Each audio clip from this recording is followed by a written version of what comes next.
నెల్లూరు జిల్లాకు చెందిన మాజీ మంత్రి అనిల్ కుమార్ యాదవ్ ఎక్కడ వైసీపీలో ఫైర్ బ్రాండ్ గా ఉన్న నేత ఇప్పుడెందుకు సైలెంట్ గా మారారు? పార్టీకి దూరంగా ఉంటున్నారా? క్యాడర్ తో కటీఫ్ చెప్పేశారా? నో పాలిటిక్స్ ఓన్లీ బిజినెస్ అంటూ అనిల్ తిరుగుతున్నారనే గాసిప్స్ చక్కర్లు కొడుతున్నాయి. మరి Anil Kumar Yadav political re entry ఉంటుందా? ఒకవేళ అదే జరిగితే వైసీపీ అధినేత జగన్ ఛాన్స్ ఇస్తారా?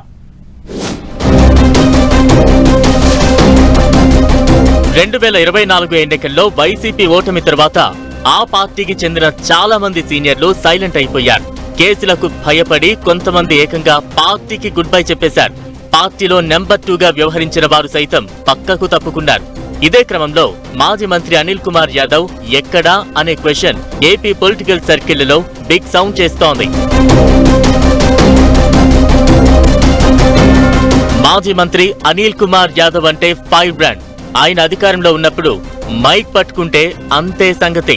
ఆయన అగ్రెసివ్నెస్ కి సెపరేట్ ఫ్యాన్ ఫాలోయింగే ఉండేది. ఎవరైనా తమ పార్టీ అధినేత జగన్ ను విమర్శిస్తే అనిల్ కుమార్ యాదవ్ మైక్ ఆసురుడైపోయేవారు.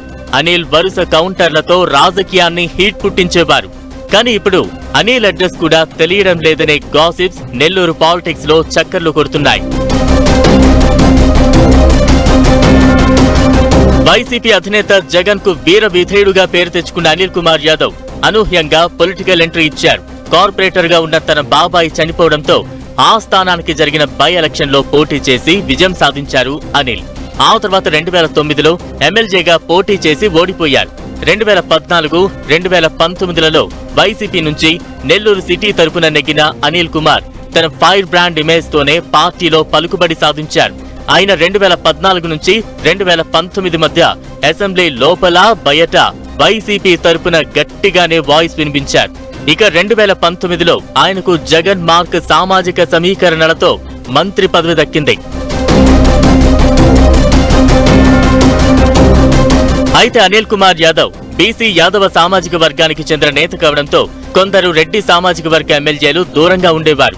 దీంతో రెడ్ల ఎమ్మెల్యేలు అనిల్ మధ్య గ్యాప్ పెరిగింది. దీంతో జిల్లాకు చెందిన పలువురు నేతలు ఆయనకు దూరమయ్యారు. 3 ఏళ్ల తర్వాత అనిల్ కుమార్ స్థానంలో కాకాని గోవర్ధన్ రెడ్డికి మంత్రి పదవి దక్కింది. అప్పట్నుంచి జిల్లాలో పార్టీ నేతలు అనిల్ కు మధ్య అంతరం మరింత తీవ్రమైంది.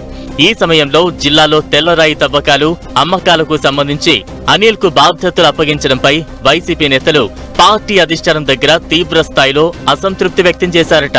గత ఏడాది జరిగిన సార్వత్రిక ఎన్నికల్లో అనిల్ కుమార్ యాదవ్ ను నెల్లూరు సిటీ నుంచి తప్పించి నరసరావుపేటకు షిఫ్ట్ చేశారు. దీంతో అనిల్ ను జిల్లా నుంచి పంపించేశామని అప్పట్లో కొందరు వైసీపీ నేతలు పరోక్షంగా వ్యాఖ్యలు చేశారు. అప్పుడు అయిష్టంగానే అనిల్ ఎంపీగా పోటీ చేసినట్లు ప్రచారముంది. అందుకే ఓడిపోవడంతో పొలిటికల్ గా సైలెంట్ అయినట్లు నెల్లూరులో గుసగుసలు వినిపిస్తుంటాయి. అనిల్ కుమార్ యాదవ్ నర్సరావుపేటకు షిఫ్ట్ అయిన నెల్లూరు సిటీ అసెంబ్లీ నియోజకవర్గ సీటును మాత్రం తన అనుచరుడైన ఖలీల్ అహ్మద్ ఇప్పించుకున్నారు. ఈ నిర్ణయంపై అప్పటి వైసీపీ నేత వేమిరెడ్డి ప్రభాకర్ రెడ్డి అసంతృప్తి వ్యక్తం చేశారు. ఆయన వైసీపీని వీడి టీడీపీలో చేరారు. ఆ తర్వాత అనిల్ ఓడిపోవడం, వైసీపీ ప్రభుత్వం గద్దె దిగిపోవడంతో ఆయన సైలెంట్ మోడ్ లోకి వెళ్లిపోయారు. ఆయన ప్లేస్ లో నెల్లూరు సిటీ ఇన్ఛార్జిగా ఎమ్మెల్సీ చంద్రశేఖర్ రెడ్డిని నియమించింది party high command. Anil Kumar Yadav touch లోకి రాకపోవడంతో ఆయన వర్గీయులంతా ఇప్పుడు చంద్రశేఖర్ రెడ్డితోనే ఉంటున్నారు.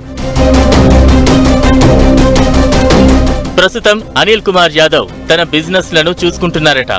అప్పుడప్పుడు నెల్లూరు సిటీకి వస్తున్న అనిల్ అత్యంత సన్నిహితులనే కలుస్తున్నారట. తన రాజకీయ విరామం టెంపరరీ మాత్రమేనని సన్నిహితులకు చెప్పి వెళ్తున్నారట అనిల్. అప్పుడప్పుడు చంద్రశేఖర్ రెడ్డి చేపట్టే కార్యక్రమాల్లోనే మెరుస్తున్నారు. మొత్తానికి రాజకీయాలకు దూరంగా ఉంటున్న అనిల్ భవిష్యత్తులో ఎలాంటి వ్యూహంతో ముందుకు వెళతారనేది ఇప్పుడు ఆసక్తికరంగా మారింది.